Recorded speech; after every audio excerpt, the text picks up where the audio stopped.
ត្រឹមកែវភ្នែកមិនបាច់វាចា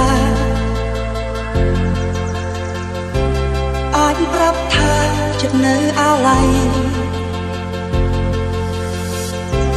គ្រាកូនឡងនៅតែមានន័យទោះអ្វីអ្វីបានព្រួលប្រែកន្លងផុតទៅយូរហើយមិនដេចឡើយដូចនៅថ្មីថ្មីមិនដឹងមានរឿងហាអ្វីធ្វើឲ្យថ្លៃជ្រឹកលើផ្សេងបងនឹកស្មានថាយើងដើរទៅរួមគ្នាតែពុំមានតែពីវាទុកនៅចំណងបងវិលវល់មិនយល់ក៏បណ្ដាសុំ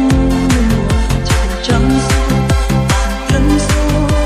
រតែខ្លួនឯង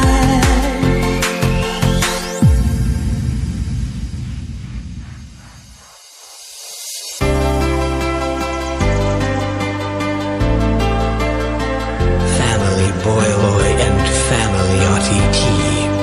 Get on it.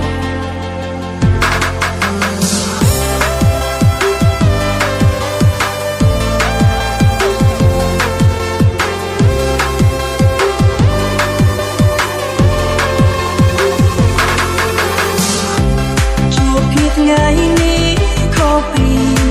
ថ្ងៃមុនកើតភ្នែកប្រគុណពីបាក់នឹងបរិយាចិត្តហោះចេញពីកាយពីក្នុងក្បាលនិយាយលែងចេញពីធំដីមិនអាចបញ្ជាក់ន័យ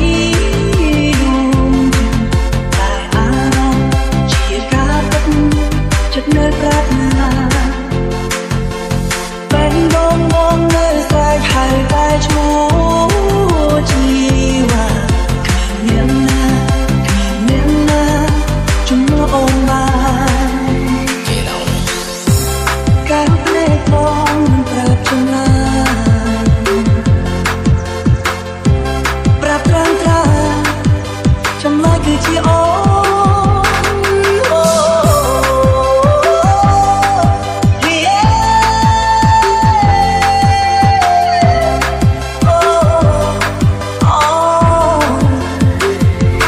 ការភ្នែកបងមិនប្រាប់ចម្លើយ